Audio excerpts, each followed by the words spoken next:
Welcome back to Hannity. The world of Big Brother is about to get bigger if some members of the law enforcement community have their way. Now, according to a report by CNET News, police groups have been asking lawmakers to consider forcing wireless providers to save the text messages of their subscribers for 2 years. Now, they're calling for the Senate to consider amending an existing privacy law. Now, the reason behind the request is to aid in criminal investigation. But the question is this a step too far? And joining me now to debate the issue are the news editor at townhall.com, Katie Pavlich, Democratic strategist, former aide to Senator John Kerry. Mark Hanna is with us. Katie, I am generally extremely supportive of law enforcement. I want them successful in their job to keep our streets safe. And I have no doubt that if we save everybody's texts for 2 years, it'll help them. If we save everybody's emails for 2 years, it'll help them. If we save and record everybody's phone conversations, it'll help a lot. If we videotape everybody 24 hours a day, that's going to help. Right. But where does the line get drawn? Exactly. Where does the line get drawn? This is equivalent to putting a GPS in everyone's car and seeing where they're going for 2 years. This is equivalent to making everyone wear a recording device and recording their conversations for 2 years. And essentially, and I am also very supportive of local law enforcement and law enforcement in general, but essentially what they're doing here is asking for everyone in the country to be turned into suspects before they have any evidence that they've committed a crime. And in my book, that's a little bit of a government overreach and opening the door right for some more tyranny into people's personal and private lives. Mark, your position on this? Yeah, thanks for having me on, Sean. I hate to say, this is my first time on your show, and I'm shocked that I agree with Katie. This is a matter of not just personal privacy and civil liberties, but it's also a matter of business independence and allowing businesses to operate without intrusion from the government and being told what they need to do in order to take these preventive steps. So, you know, it seems like a lot of overreach, both in private lives. I know a lot of people in law enforcement, and they're doing just fine with the tools they currently have at their disposal. Look, we want to help them as much as possible, but it's got to be reasonable search and seizure.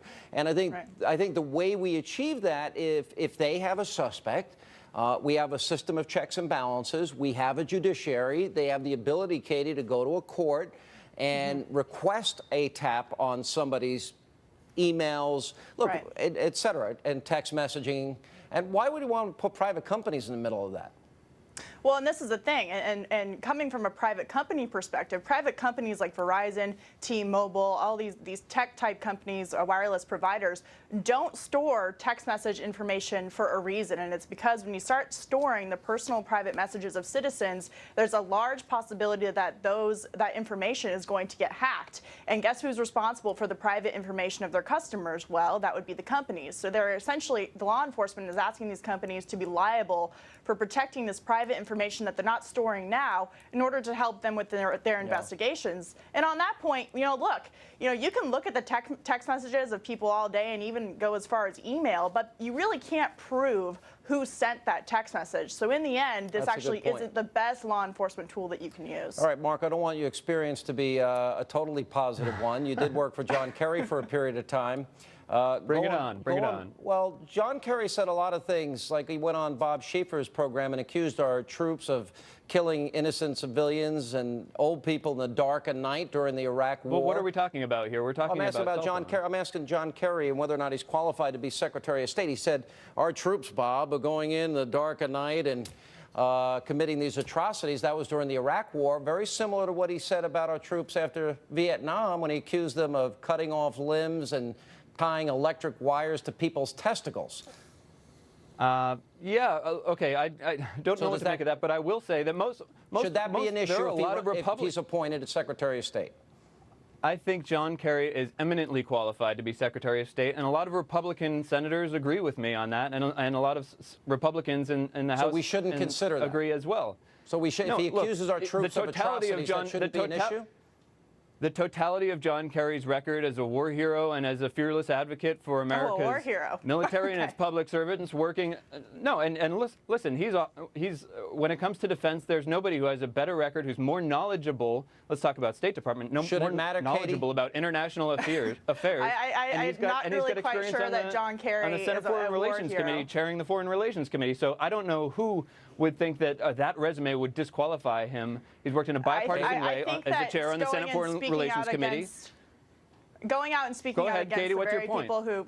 My point is, if you'll allow me to speak, my point will. is that of course you would consider the fact that John Kerry has gone out and spoken against the U.S. military and essentially accused them of war crimes when he himself joined the military, and accused a lot of the people who he served with, who have a real problem with what he said, John of Kerry served atrocious his country. crimes in a time of Listen, war. Katie, I'm not going to let you say that. I'm not going to let you say that. Mark, we're not talking about that. He accused our troops, not only after Vietnam, but in the Iraq War, of committing atrocities.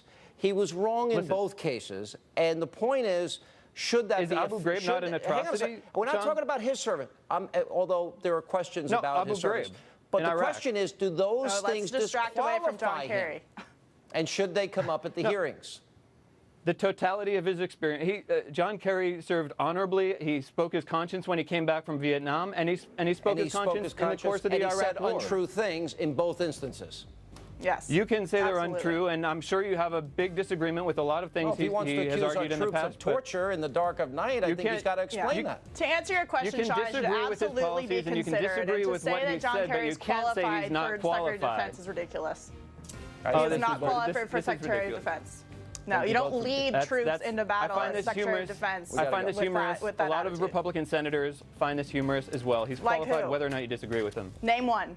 Like Name one. Susan Collins. Susan Collins went on the Susan record and Collins, said positive the most things liberal about it. Republican in this.